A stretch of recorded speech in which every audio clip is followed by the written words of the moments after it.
Imagine a woman so beautiful that her gaze could turn men to stone. A creature so fearsome that her name alone could strike terror into the hearts of powerful heroes. A monster, a victim, a symbol of female rage and resilience. This is Medusa, one of the most iconic and misunderstood figures in all of Greek mythology. But what if the story that you and I are told about Medusa is really only half the truth? What if her transformation from a beautiful maiden to a terrifying Gorgon was not really a tale of monstrousness, but a story of injustice and victim blaming? In Homer's time, the Gorgons might have been primarily understood as a group of monstrous creatures, rather than individual figures with distinct human backstories. The emphasis was likely on their fearsome appearance and petrifying gaze, which made them ideal symbols for protection and also for intimidation.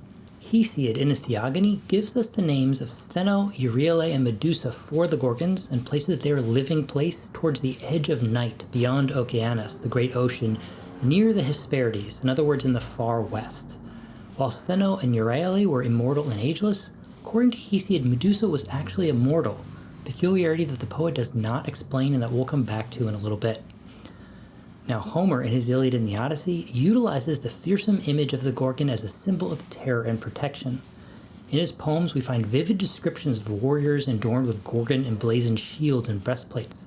When he describes Zeus's aegis worn by the goddess Athena, the Gorgon head donated by Perseus traditionally is definitely present, and now these objects were infused with the Gorgon's power and served to intimidate enemies and to ward off evil. Homer never mentions Medusa by name, nor does he mention her story, her myth. The focus, according to Homer, is all on the collective fear and awe inspired by these monstrous creatures in battle. However, as Greek mythology evolved, so too did the stories of its characters. Ovid, a Roman poet writing centuries after Homer, offers a dramatically different perspective on Medusa in his epic poem, The Metamorphoses.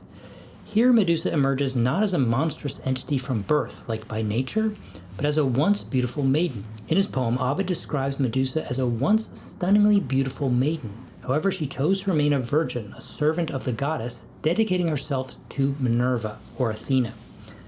Now the god Neptune, or Poseidon in Greek, overcome by lust, violated Medusa in Minerva's temple. Enraged by this desecration, Minerva herself punished Medusa, not Neptune, by transforming her beautiful hair into venomous snakes. Medusa's new horrifying appearance now turned anyone who gazed upon her into stone. This pivotal moment in Ovid's narrative marks a significant shift in Medusa's portrayal. She's no longer simply a monster, but a victim of a heinous crime, actually unjustly punished by her own goddess for the actions of another, male god. Ovid's poetry is always evocative and emotional. His account humanizes Medusa, which is itself perhaps a nod to Hesiod's earlier unlikely human Gorgon. It invites empathy and raises questions about the patriarchal power structures that allowed such injustices to occur. The contrast between Homer and Ovid's portrayal of Medusa highlights a broader trend in the evolution of Greek mythology. Over time, the focus tended to shift from collective archetypes and symbols to more individualized characters with complex and human backstories and motivations. This evolution can be attributed to several complex factors. For example, the rise of the polis, the city-state in ancient Greece, tended to foster a growing interest in individual heroes and their exploits and not merely the heroic tradition. As storytelling became more sophisticated, there was a desire to explore more nuances of human experience, even within the realm of legend and myth. Furthermore, as Greek society grappled with questions of gender roles and power dynamics, female characters in mythology began to receive more attention and nuanced portrayals. Now, crucially, these problematic events, which are embedded within patriarchal power structures, have their own histories. They have their own mythological archaeologies and actually traditions attached to them. Consider the character in Greek myth of Io, a devoted priestess of Hera who catches the eye of the god Zeus. To conceal his infidelity, Zeus transforms Io into a beautiful white cow.